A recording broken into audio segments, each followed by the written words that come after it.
Finally আমরা যে বিখ্যাত জায়গাটা, যে ওয়াটারফলটা জুয়েলের মধ্যে, সিঙ্গাপুরের চাঙ্গি এয়ারপোর্টে জুয়েল এই জায়গাটার নাম, এবং এই ওয়াটারফলে আমরা চলে আসছি।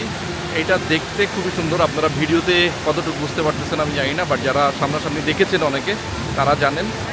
এখানে চতুর্দিকে মানে ওপরে নিচে সব জায়গায় আপনি যেতে পারবেন, বিভিন্ন ফ্লোর আছে এবং এখান দিয়ে মেট্রো আসতেছে। মেট্রোর এয়ারপোর্টের টার্মিনাল চেঞ্জের যে মেট্রো, এই মেট্রোগুলো এখান দিয়ে আসতেছে। যাদের ভাগ্য ভালো তারা হয়তো এয়ারপোর্ট চেঞ্জ করার, টার্মিনাল চেঞ্জ করার সময় যে মেট্রোতে উঠছেন তারা হয়তো দেখেছেন। এবং এখানে অনেক গাছপালা আছে এবং দেয়ার ফর রিয়াল।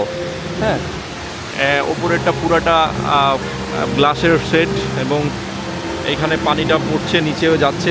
ওই যে মাত্র বললাম যে মেট্রো দেখছেন, যে ইন্টারচেঞ্জের যে মেট্রো সেটা যাচ্ছে।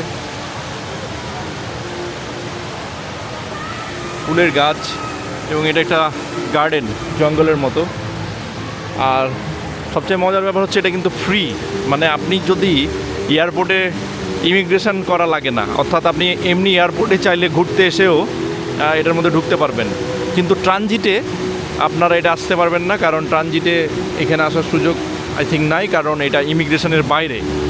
কিন্তু যারা সিঙ্গাপুরে থাকেন বা ঘুরতে আসবেন তারা চাইলেও কিন্তু এয়ারপোর্টে ঢুকেন না ঢুকেন, এয়ারপোর্টের বাইরে দিয়ে টার্মিনালের ভিতর দিয়ে টার্মিনাল 3 দিয়েই 3 দিয়ে এটাতে আসা যায়।